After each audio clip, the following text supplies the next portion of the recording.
জান খাদিজা ওয়াটার সম্পত্তির মালিক ছিল। আম্মা জান খাদিজা উনি কিন্তু একজন শিল্পপতি মহিলা ছিল। নবীর কাছে বিবাহ বসার পরে, ইসলাম ধর্ম গ্রহণ করার পরে আম্মা জান খাদিজার যত সম্পত্তি আছে সব নবীর জন্য দিয়া দিছে। আম্মা জান খাদিজা বলেন, পয়গম্বর আমার যত সম্পদ আছে সব ইসলামের জন্য আমি দিয়া দিলাম, আপনার যেখানে মনে চায় সেখানে আপনি খরচ করবেন। সুবহানাল্লাহ।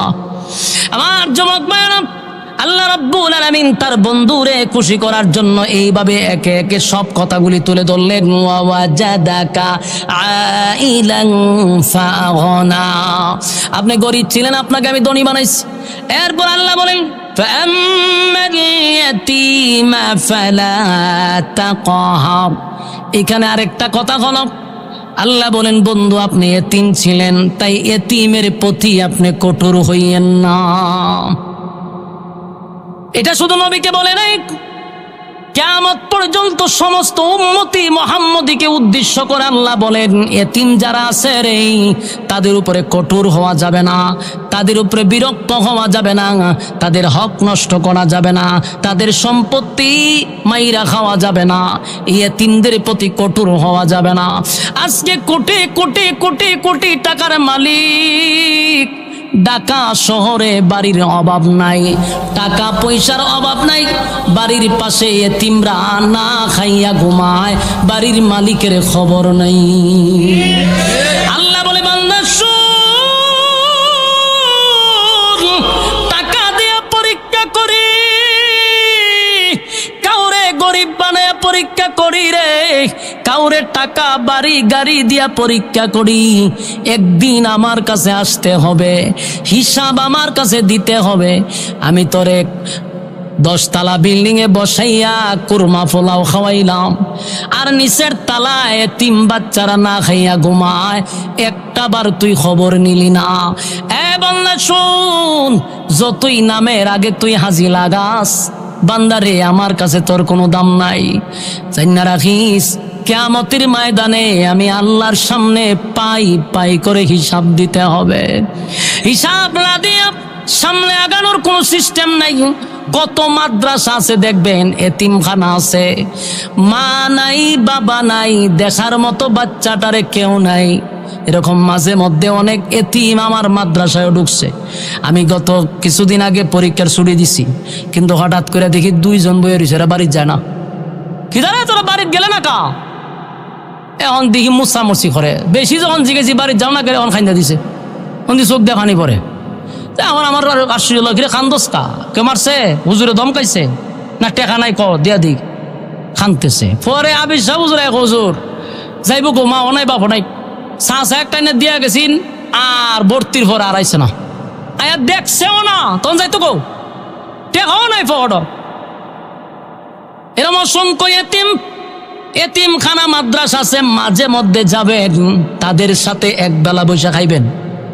বাড়িতে বউ বাচ্চা নিয়ে খান।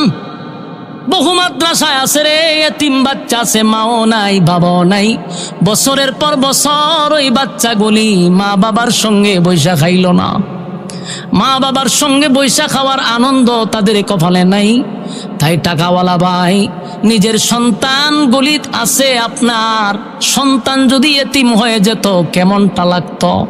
তাই মাঝে মধ্যে নিয়ত করবেন, আজকে অমুক মাদ্রাসায় গিয়ে দুপুরে একবেলা খাবো, এতিম বাচ্চাদেরকে খাওয়াবো, নিজে খাবো। এটার মধ্যে একটা আনন্দ আছে। আল্লাহর নবী বলেন, এতিমদেরকে যারা মহব্বত করবে, এতিমদের মাথায় যারা হাত বোলায়া দিবে, ওয়াদা দিলাম জান্নাতে আমি নবীর সঙ্গে তারা এতটুক দূরত্বে থাকবে। সুবহানাল্লাহ, বাড়ি দিয়া আল্লাহর নবী 2টা আঙ্গুল দেখাইল, এতটুক দূরত্বে আমি আর নবী, আমি আর আমার উম্মত থাকব। আল্লাহ বলেন, বন্ধু আপনি এতিম ছিলেন, তাই আপনি এতিমদের প্রতি কঠোর হইয়েন না। আর যুবক ভাইরা, আল্লাহ বলেন, ফাআম্মাল ইয়াতীমা ফালা তাকহার, বন্ধু এতিমদের প্রতি আপনি কঠোর হইয়েন না।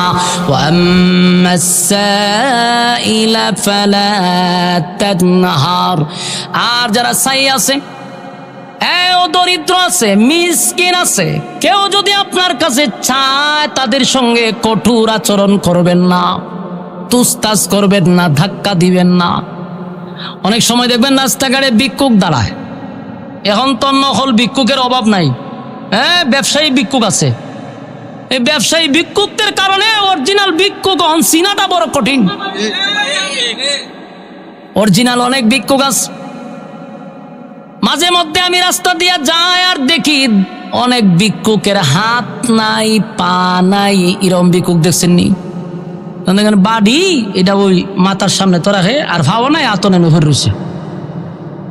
অনেক সময় দেখা যায় গইরায়, এমনি গইরায় মুখের মধ্যে এটা লইয়া এমনি গইরায়। কত ভিক্ষুক রাস্তাঘাটে দেখবেন গইরাইয়া গইরাইয়া ভিক্ষা করে, হাতও নাই, পাও নাই। আমরা মাঝে মধ্যে 10 টাকা দিয়ে চলে যাই, কিন্তু না, মাঝে মধ্যে দাঁড়াইবেন, দাঁড়াইয়া তাদের দিকে তাকাইবেন আর আসমানের দিকে তাকাইয়া শুকরিয়া আদায় করবেন, মালিক আপনি চাইলে তো আমারে এই জায়গায় শোয়া দিতে পারতেন। আল্লাহ আপনি আমার চাইলে ভিক্ষুকের তালা আমার হাতে ধরায়া দিতে পারতেন গো। আজকে আমি কত স্বাবলম্বী, আমার হাত আছে, পা আছে, চোখ আছে, মানুষ আমারে মূল্যায়ন করে, মানুষ আমারে কত মহব্বত করে। আপনার যদি হাত পা না থাকতো, কসম খোদার কেউ আপনার সঙ্গে সেলফি তুলতো না, আপনার বন্ধু হইতো না।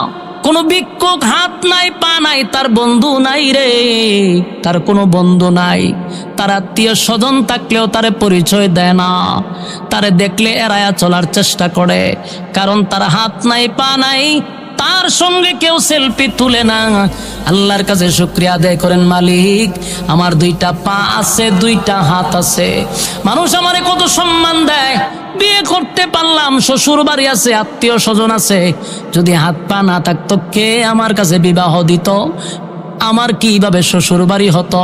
আমি এত সুন্দরভাবে, আমি এত জাকজমক ভাবে চলাফেরা করি, মালিক এটা তোমার দয়া ছাড়া আর কিছু হতে পারে না। এই জন্য আল্লাহ বলেন, সাবধান, ভিক্ষুকদের সাথে, এতিমদের সাথে, মিসকিনদের সাথে কোনোদিন তোমরা খারাপ আচরণ করবে না।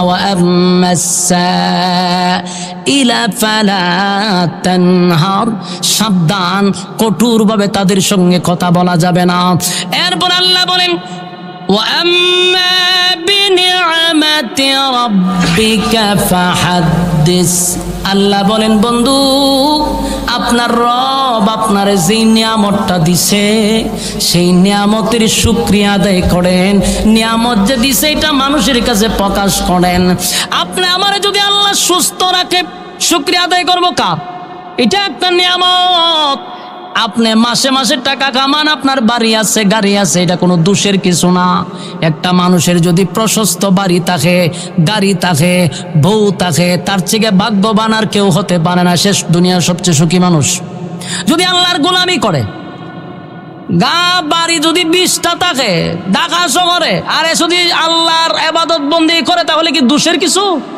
হ্যাঁ, কথা কই না দেন। ইসলামে কি আপনারা কইছে গরিব হয়ে থাকতে? আপনারা আছে, আপনার শান শৌকতে চলেন না কা? এই সমস্যার থেকে বাইর হয়ে আসতে হবে। আমরা এমন একটা বাপ দরি পাঞ্জাবি ফিসাদা বলতে বলতে উপরে উঠছে, তাই না? আল্লাহওয়ালা বুজুর্গ তসবি জোরে সুবহানাল্লাহ, অথচ ফার্স্টিয়া একটা ইস্তারি দেওয়ান যা দেয় না। বুজুর্গ কি বাপ? এটা বন্ডামি ছাড়া আর কিছু না, এটি বন্ডামি। আমার রাসূল যদি আজকে 2025 সালে থাকতো, একটা এক্সাম্পল, এখন যদি থাকতো, পৃথিবীর সবচেয়ে দামি হেলিকপ্টারটা রাসূল চালাইতো, স্বর্ণ দিয়ে হেলিকপ্টার বানাই দিত উম্মতেরা, ঠিক কিনা বলেন? তো যেই সমাজে অবস্থা, আপনি এইভাবেই থাকবেন, শান শৌকতে চলেন। আপনার আমার চলাফেরা দিকটা, আলেমদের চলাফেরা দিকটা, একজন শিল্পপতির ছেলে যেন মাদ্রাসায় ভর্তি করতে বাধ্য হয়। অনেক আলেমের যদি কিছু টাকা হয়, তো আরেকটা চললে ফিরে মরে যায়, রাতে ঘুমানো আলি 4টায়, সালি 4টায়। কেন? তোর জাতি বাইর যদি বাড়ি হয়, গাড়ি হয়, এটা তোর জন্য ভালো।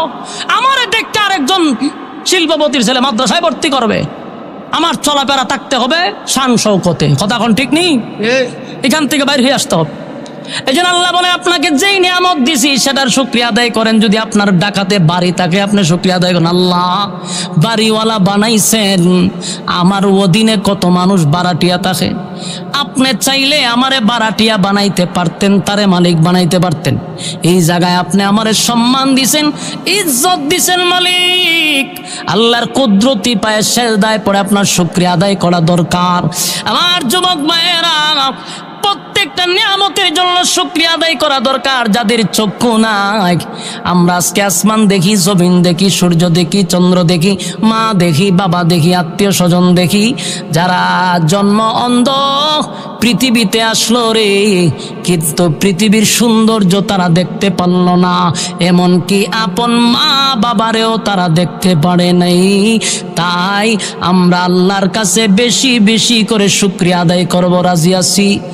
কারা কারা রাজি? হাত তুলে দেখায় দেন। লিল্লাহি তাকবীর। আল্লাহ রাব্বুল আলামিন সূরা নাজিল করছে। প্রথম কসম কয়টা? জোরে হয়, দুইটা কসম। ওয়াদ-দুহা, সূর্যের আলোর কসম। ওয়াল-লাইলি ইযা সাজা, রাতের অন্ধকারের কসম। এই ওয়াদ-দুহার আরেকটা ব্যাখ্যা, ওয়াদ-দুহার আরেকটা ব্যাখ্যা হইল রাসূল আপনার সুন্দর উজ্জ্বল চেহারার কসম। সুবহানাল্লাহ। আল্লাহ রাব্বুল আলামিন বলেন, বন্ধু আপনার উজ্জ্বল সুন্দর চেহারার কসম।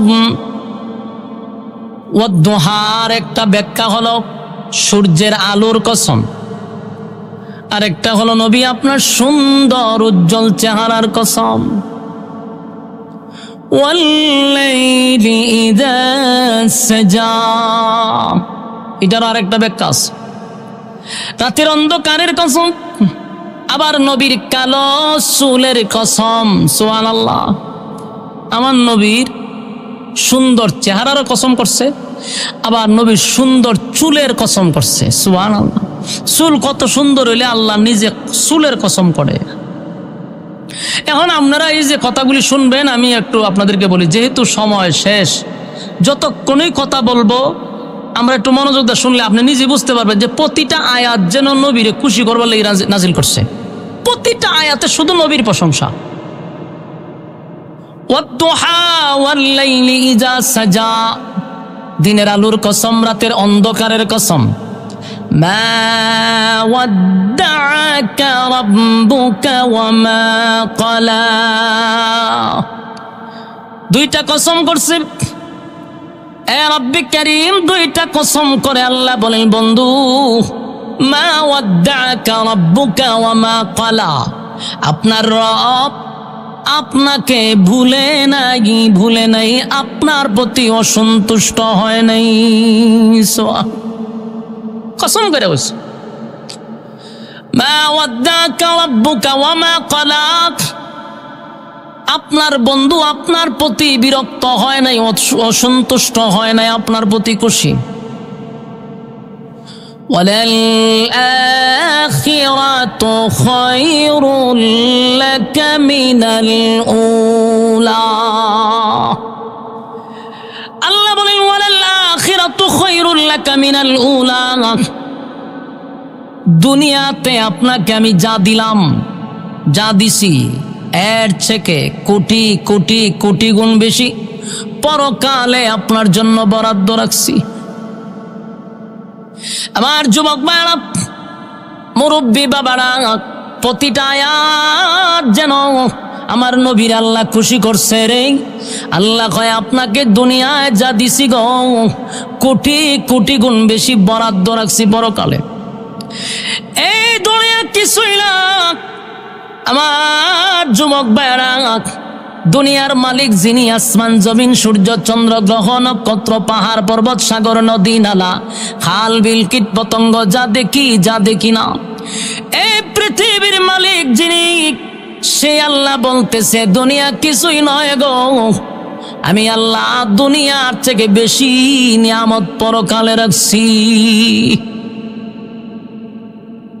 তাহলে দুনিয়ার মালিক যিনি, উনি কয় দুনিয়া কিছু না, দুনিয়া একটা ফরমালিন, এটা একটা স্যাম্পল। জোরে কোন কি পল? স্যাম্পল। কেউ চাল কিনতে গেছেন নি বড় দোকান থেকে চাল, তো চাল কিনতে গেলে দেখবেন কতগুলা ডিবির মধ্যে, বাড়ির মধ্যে এতটু করে তো রাখে। প্রথম গেলে বুঝবেন যে উনি মনে হয় বিজ্ঞানী তো বুঝছে, হোমা বাড়ির বিষয়ে তো রাখছে।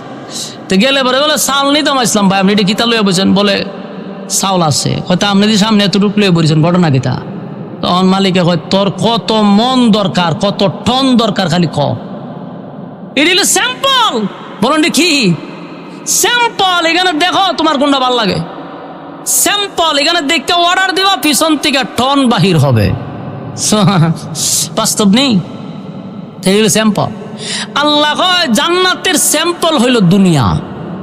তোর স্যাম্পল কি এক বস্তা থাকে? অল্প বাড়ির মতো।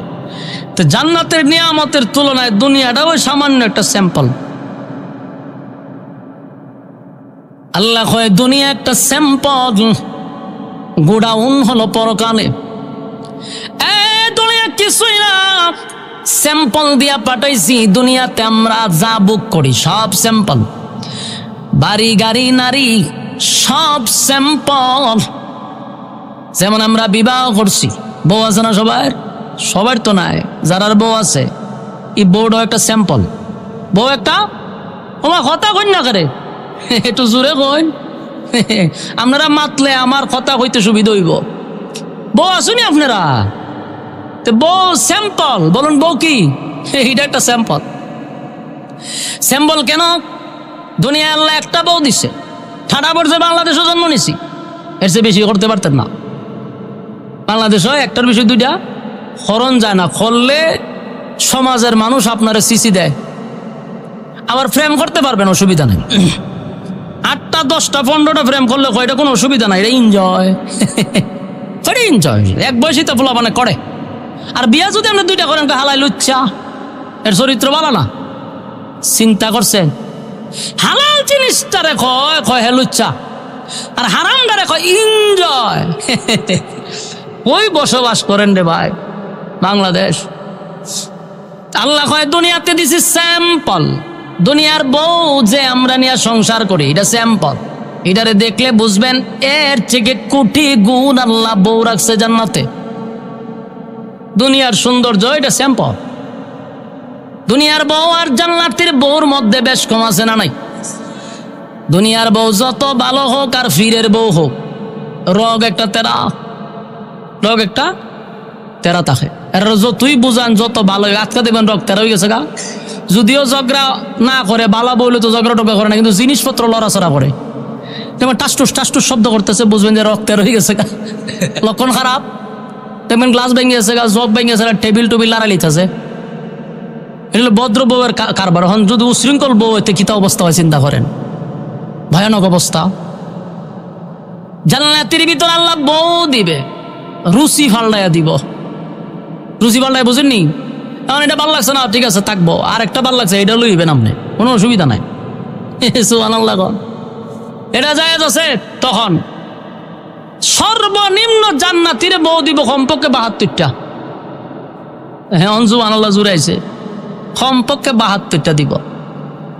চিন্তা করছেন নি কি খুশির সংবাদ?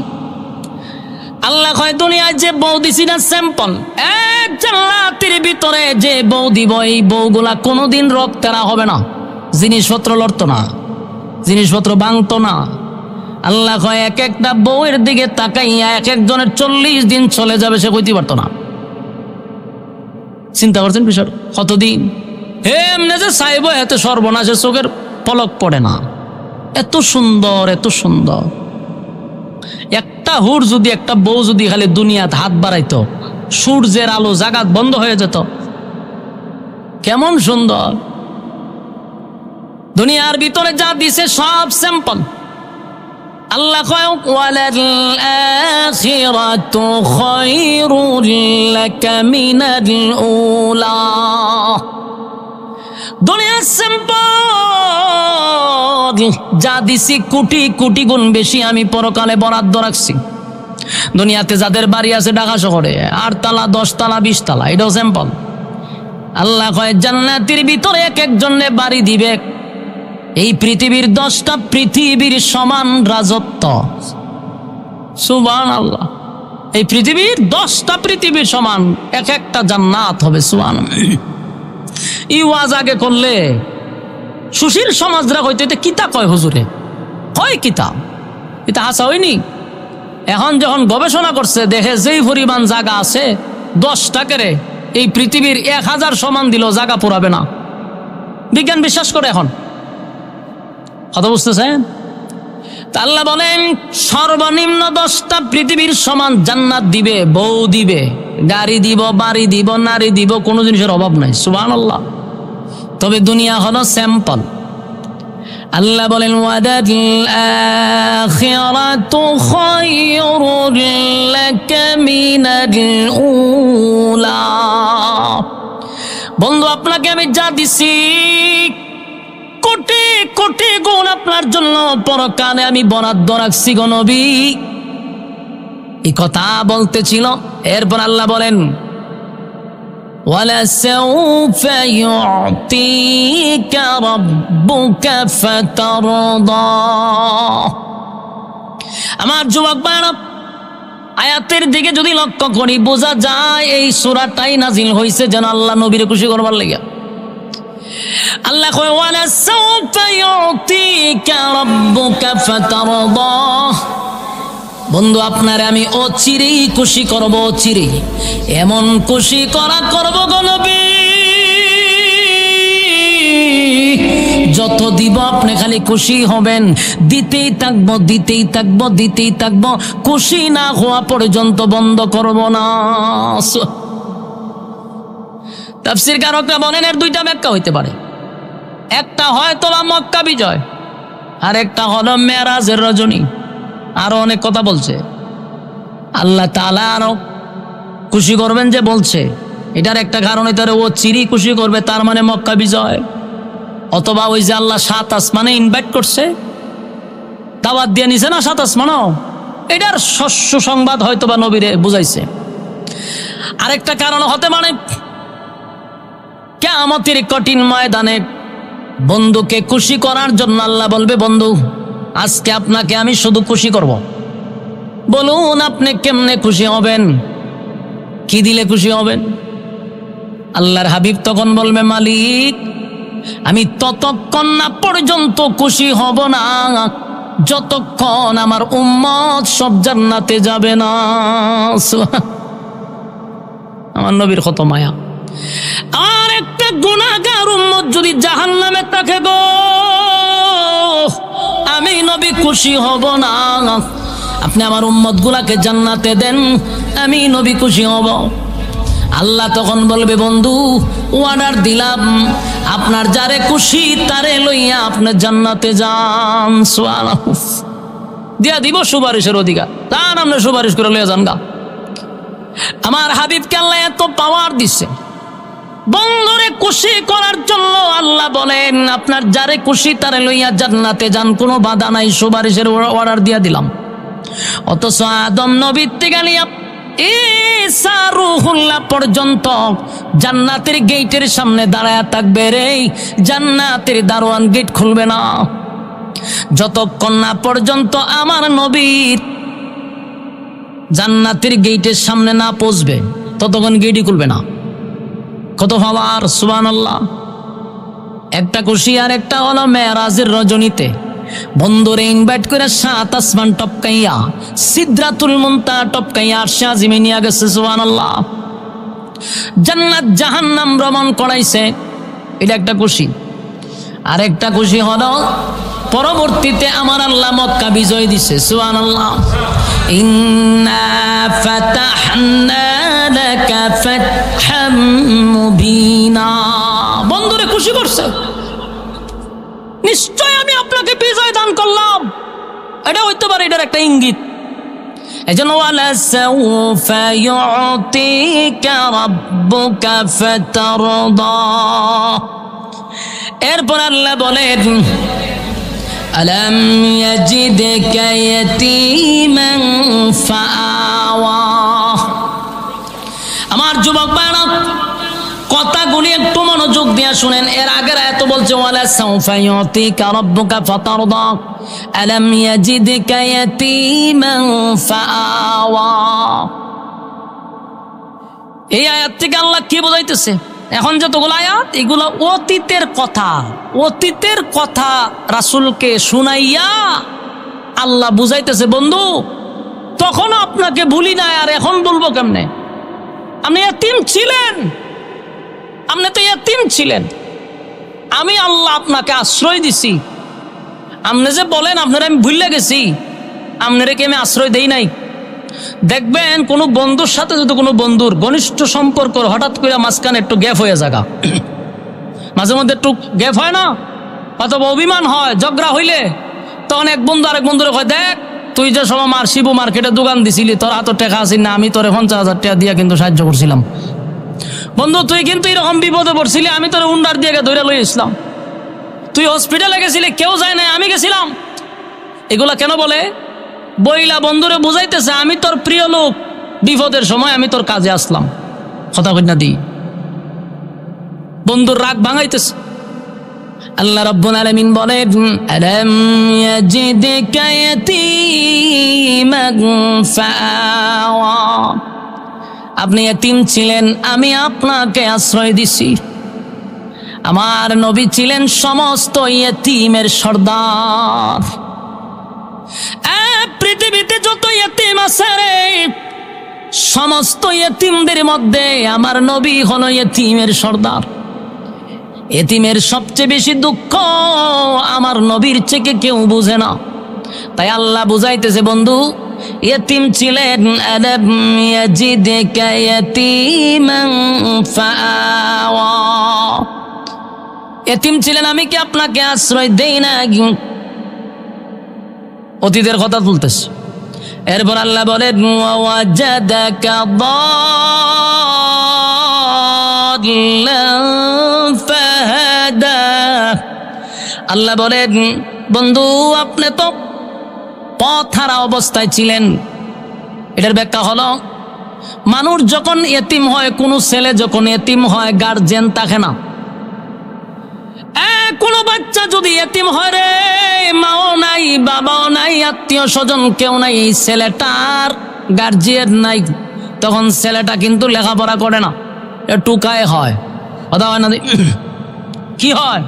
টুকায় হয়ে যায়, রাস্তাঘাটে চিন্তায় করে, মোবাইল চুরি করে, বকর সকর করে, কারণ গার্জেন নাই তো, কেউ শিখায় না, পড়ায় না।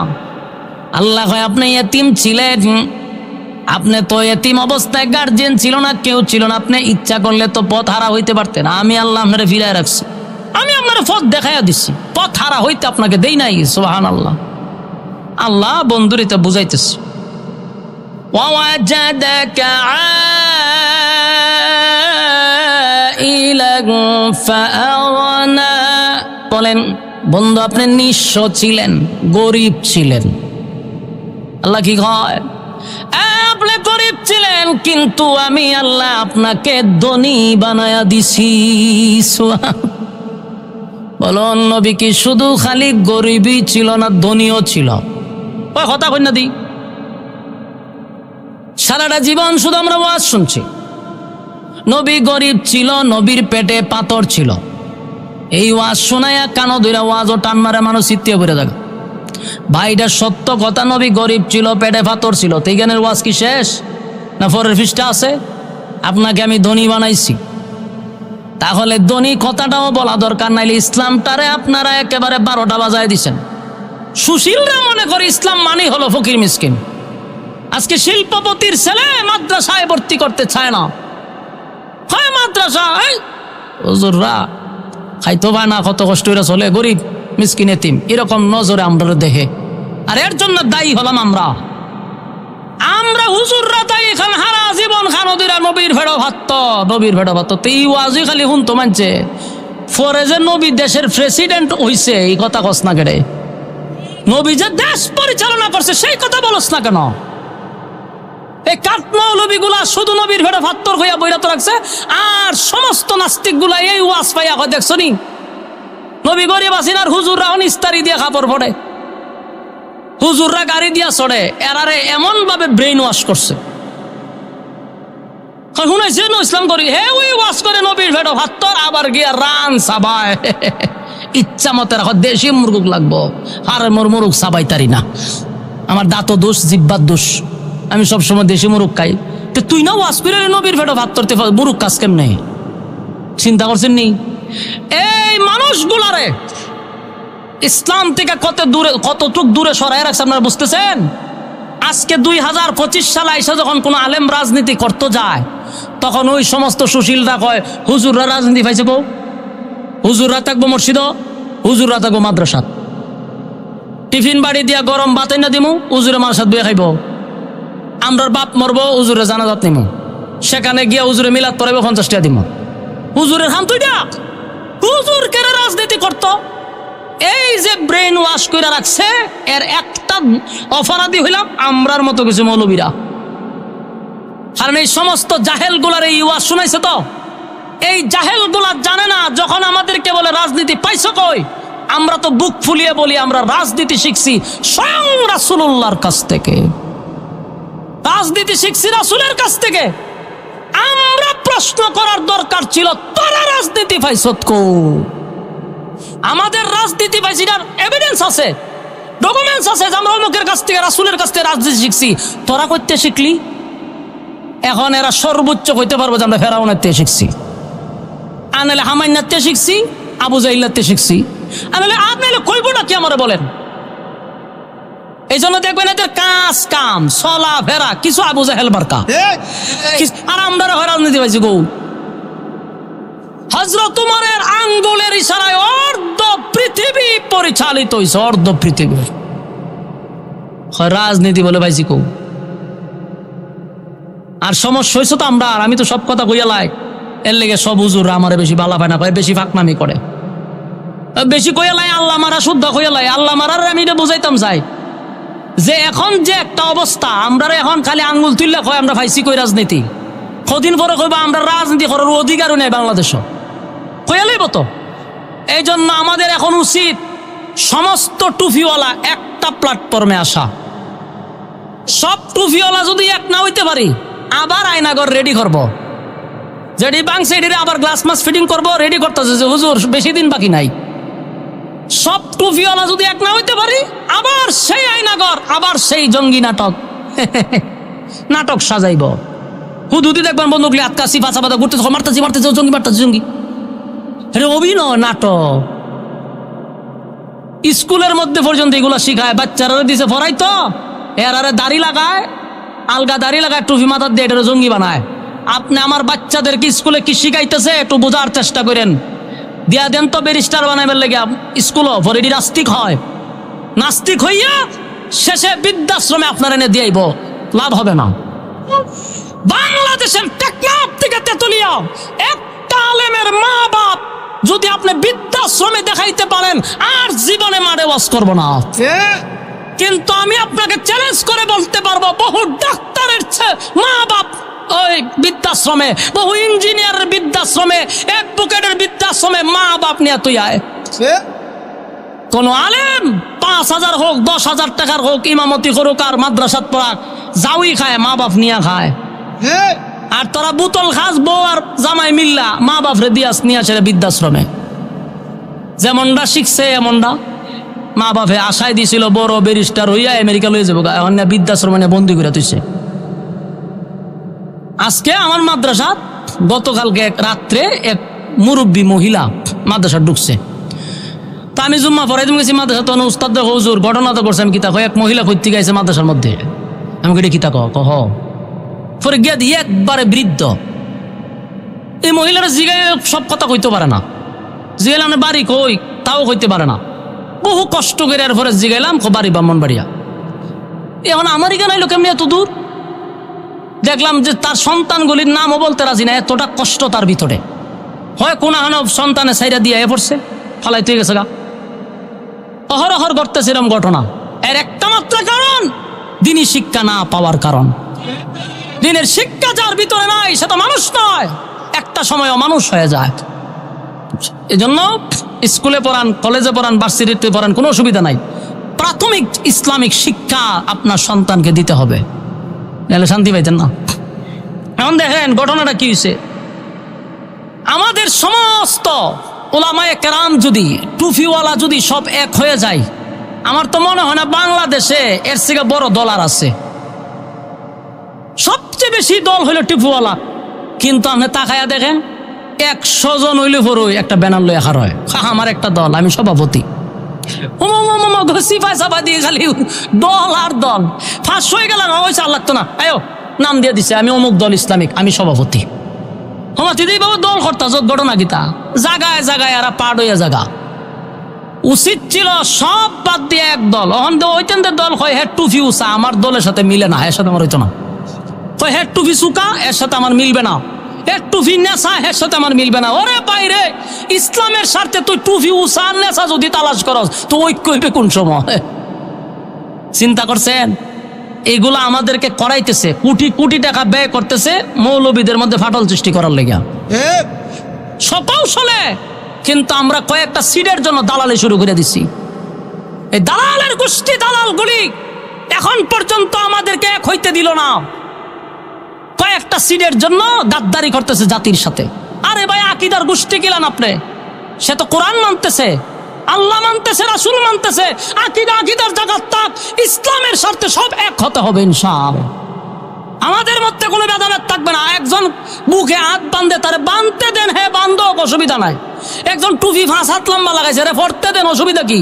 এটা কি ইসলামের মূল বিষয়? একবার যে হাত নাই ওখানে নামাজ পড়তে কেমনে? আমি হাত বুকও বাঁধছে চিল্লা ছিল, হাতই নাই, কি তা করবো? আমার কত হলো একজনের দাঁড়াইয়া ক্যাম করতেছে, রে ক্যাম করতে দেন। একজনের বৈশা দূরত পড়তেছে, পড়তে দেন। আমার মূল জায়গায় এক হতে হবে। আল্লাহ এবং রাসূলের ক্ষেত্রে, কোরআনের ক্ষেত্রে আমাদের এক আছে কিনা এটা আমাদের দেখার বিষয়। এই ওখানে আকীদা বলে বালানা, তে হের বালানা, হের বালানা, এগুলা কইরা বিপদ আমাদের ডেকে আনতেছি। আমাদের বিপদ আমরা ডেকে আনছি। প্রত্যেকটা বার আমরা জাতির কাছে টিস্যুর মতো ব্যবহার হচ্ছি। আলেমরা হলো টিস্যু। এই যে 5ই আগস্টে এতগুলা আলেম মারা গেল, ছাত্ররা শহীদ হইল, কি বুঝেন আপনারা? এতদিনের অ্যানালাইসিস কি বুঝছেন? আমি যতটুকু বুঝছি 4 পয়সার দাম আমরা এরা দেয় নাই। কোন একটা মিটিং এ ডাকলে কোনো আলেমরে ডাক দেয় না, অথচ আমরা রক্ত দিলাম, আমরা ডাকে না। আমাদের নামটা তারা টকশুতে বলতে চায় না, চ্যানেলগুলিতে আমাদের নাম বলতে রাজি নয়। আলেমরা শহীদ হয়েছি কথাটা বলতেও রাজি না। একমাত্র বাহিরের দেশে একজন হিন্দু লোক পিনাকি ভট্টাচার্য কিছুটা আলেমদের পক্ষে কথা বলতেছে, একজন হিন্দু লোক এসেরা। আর আমরা মুসলমান নামদারি বেশগুলো আলেমদের নামই নিতে রাজি না, অথচ রক্ত দিছে আলেমরা। বারবার কোনো বিপদে বললে আমরা জাপায়ে গেছি আপনাদের পাশে, আজকে আমরা মাইনাস করে দেয়। তো এটার একমাত্র দোষ আমাদের। আমরা টিস্যু, সবসময় টিস্যু হয়ে থাকার দরকার নাই।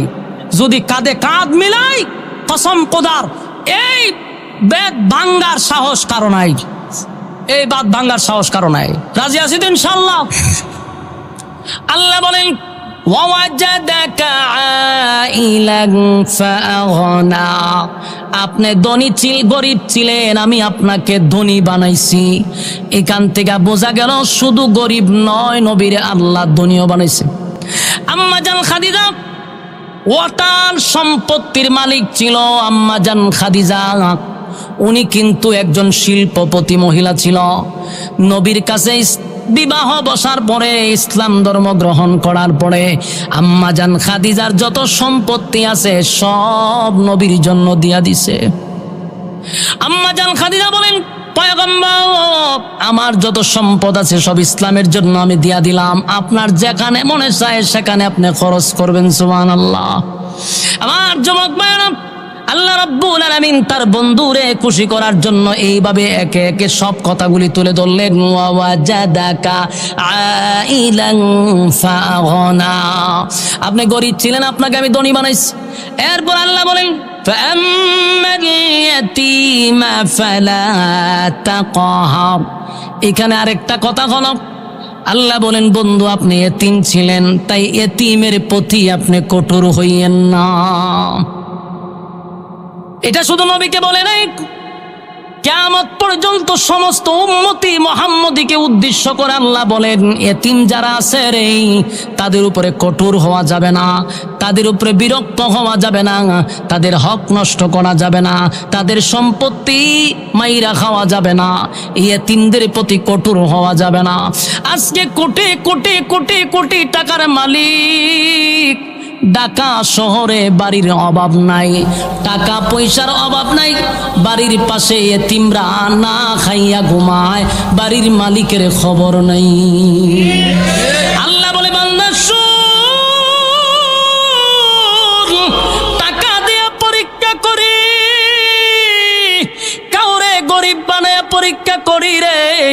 কাউরে টাকা বাড়ি গাড়ি দিয়া পরীক্ষা করি, একদিন আমার কাছে আসতে হবে, হিসাব আমার কাছে দিতে হবে।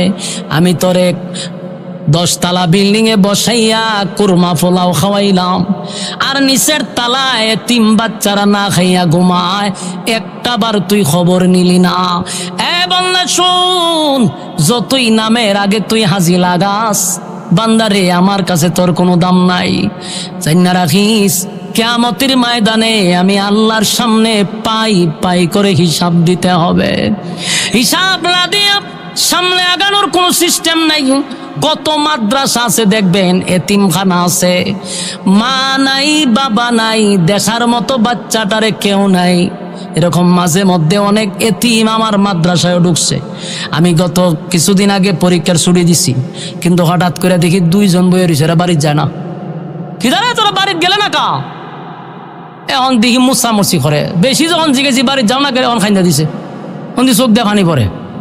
এখন আমার আশ্চর্য লাগে, খান্দোস কা? কে মারছে? হুজুরে ধমকাইছে না? টেকা নাই ক দিয়া দিক, খানতেছে। পরে আবির সাহ হুজুর, এক হুজুর যাইব গো, মা অনাই বাপ নাই, চা একটা এনে দিয়া গেছিন, আর ভর্তির পর আর আইছে না, আয়া দেখছেও না, তখন যাইতো গো, টেকাও নাই ফট। এরকম অসংখ্য এতিমখানা মাদ্রাসা আছে, মাঝে মধ্যে যাবেন, তাদের সাথে একবেলা বৈশা খাইবেন। বাড়িতে বউ বাচ্চা নিয়ে খান। বহু মাদ্রাসায় আছে রে এতিম বাচ্চা আছে, মাও নাই বাবাও নাই, বছরের পর বছর ওই বাচ্চাগুলি মা বাবার সঙ্গে বৈশা খাইল না। মা বাবার সঙ্গে বৈশা খাওয়ার আনন্দ তাদের কপালে নাই। তাই টাকাওয়ালা ভাই, নিজের সন্তানগুলি আছে, আপনার সন্তান যদি এতিম হয়ে যেত কেমনটা লাগতো। তাই মাঝে মধ্যে নিয়ত করবেন, আজকে অমুক মাদ্রাসায় গিয়ে দুপুরে একবেলা খাবো, এতিম বাচ্চাদেরকে খাওয়াবো, নিজে খাবো। এটার মধ্যে একটা আনন্দ আছে। আল্লাহর নবী বলেন, এতিমদেরকে যারা মহব্বত করবে, এতিমদের মাথায় যারা হাত বোলায়া দিবে, ওয়াদা দিলাম জান্নাতে আমি নবীর সঙ্গে তারা এতটুক দূরত্বে থাকবে। সুবহানাল্লাহ বাড়ি দিয়া আল্লাহর নবী 2টা আঙ্গুল দেখাইল, এতটুক দূরত্বে আমি আর নবী, আমি আর আমার উম্মত থাকবো। আল্লাহ বলেন, বন্ধু আপনি এতিম ছিলেন, তাই আপনি এতিমদের প্রতি কঠোর হইয়েন না। আর যুবক ভাইরা, আল্লাহ বলেন, ফাআম্মাল ইয়াতীমা ফালা তাকহার, বন্ধু এতিমদের প্রতি আপনি কঠোর হইয়েন না। ওয়া আম্মাস সাইলা ফালা তানহার, আর যারা চাই আছে, দরিদ্র আছে, মিসকিন আছে, কেউ যদি আপনার কাছে চায়, তাদের সঙ্গে কঠোর আচরণ করবেন না, তুস্তাস করবেন না, ধাক্কা দিবেন না। অনেক সময় দেখবেন রাস্তাঘাটে ভিক্ষুক দাঁড়ায়। এখন তো নকল ভিক্ষুকের অভাব নাই, ব্যবসায়ী ভিক্ষুক আছে। এই ব্যবসায়ী ভিক্ষুকদের কারণে অরিজিনাল ভিক্ষুক এখন চিনাটা বড় কঠিন। অরিজিনাল অনেক ভিক্ষুক আছে। মাঝে মধ্যে আমি রাস্তা দিয়ে যাই আর দেখি অনেক ভিক্ষুকের হাত নাই, পা নাই। এরকম ভিক্ষুক দেখছেন নি? বাড়ি এটা ওই মাথার সামনে তো রাখে, আর ভাও নাই, আতনে নুফের রয়েছে। অনেক সময় দেখা যায় গইরায়, এমনি গইরায়, মুখের মধ্যে এটা লইয়া এমনি গইরায়। কত ভিক্ষুক রাস্তাঘাটে দেখবেন গইরাইয়া গইরাইয়া ভিক্ষা করে, হাতও নাই পাও নাই। আমরা মাঝে মধ্যে 10 টাকা দিয়ে চলে যাই, কিন্তু না, মাঝে মধ্যে দাঁড়াইবেন, দাঁড়াইয়া তাদের দিকে তাকাইবেন, আর আসমানের দিকে তাকাইয়া শুকরিয়া আদায় করবেন, মালিক আপনি চাইলে তো আমার এই জায়গায় শোয়া দিতে পারতেন। আল্লাহ আপনি আমার চাইলে ভিক্ষুকের তালা আমার হাতে ধরায়া দিতে পারতেন গো। আজকে আমি কত স্বাবলম্বী, আমার হাত আছে, পা আছে, চোখ আছে, মানুষ আমারে মূল্যায়ন করে, মানুষ আমারে কত মহব্বত করে। আপনার যদি হাত পা না থাকতো, কসম খোদার কেউ আপনার সঙ্গে সেলফি তুলতো না, আপনার বন্ধু হইতো না। কোনো ভিক্ষুক হাত নাই পা নাই, তার বন্ধু নাই রে, তার কোনো বন্ধু নাই। তার আত্মীয় স্বজন থাকলেও তারে পরিচয় দেয় না, তারে দেখলে এড়ায়া চলার চেষ্টা করে, কারণ তার হাত নাই পা নাই, তার সঙ্গে কেউ সেলফি তুলে না। আল্লাহর কাছে শুকরিয়া আদায় করেন, মালিক আমার দুইটা পা আছে, দুইটা হাত আছে, মানুষ আমারে কত সম্মান দেয়, বিয়ে করতে পারলাম, শ্বশুর বাড়ি আছে, আত্মীয় স্বজন আছে, যদি হাত পা না থাকতো কে আমার কাছে বিবাহ দিত, আমার কিভাবে শ্বশুর বাড়ি হতো, আমি এত সুন্দরভাবে, আমি এত জাকজমক ভাবে চলাফেরা করি, মালিক এটা তোমার দয়া ছাড়া আর কিছু হতে পারে না। এই জন্য আল্লাহ বলেন সাবধান, ভিক্ষুকদের সাথে, এতিমদের সাথে, মিসকিনদের সাথে কোনোদিন তোমরা খারাপ আচরণ করবে না।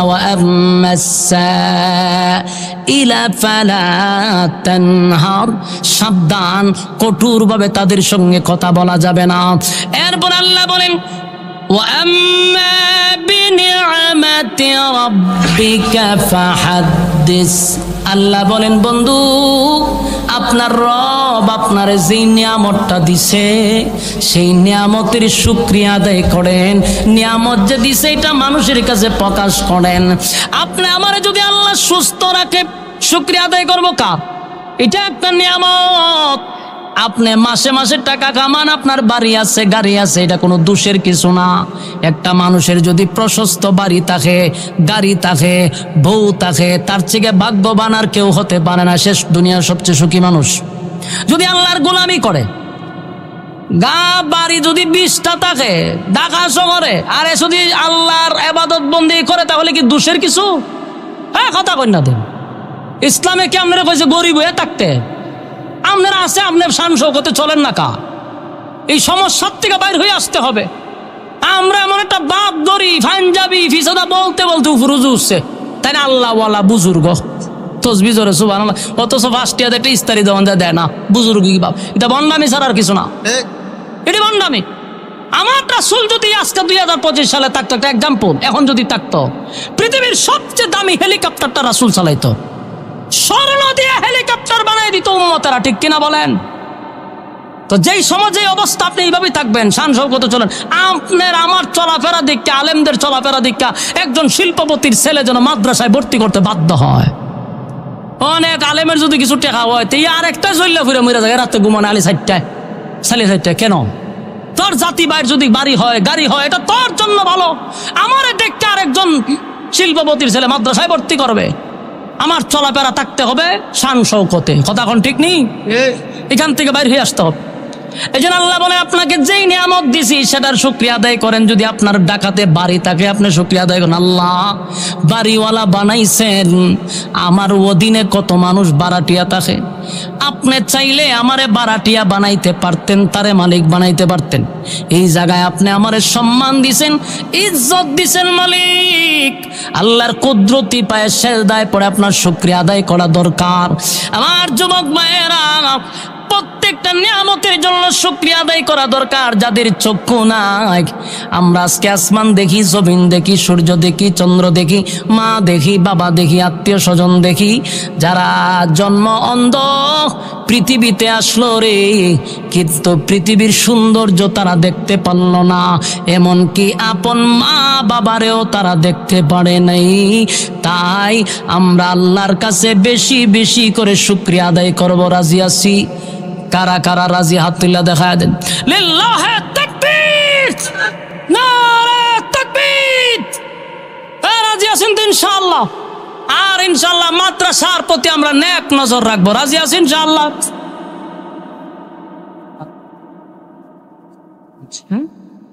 হাত তুলেন।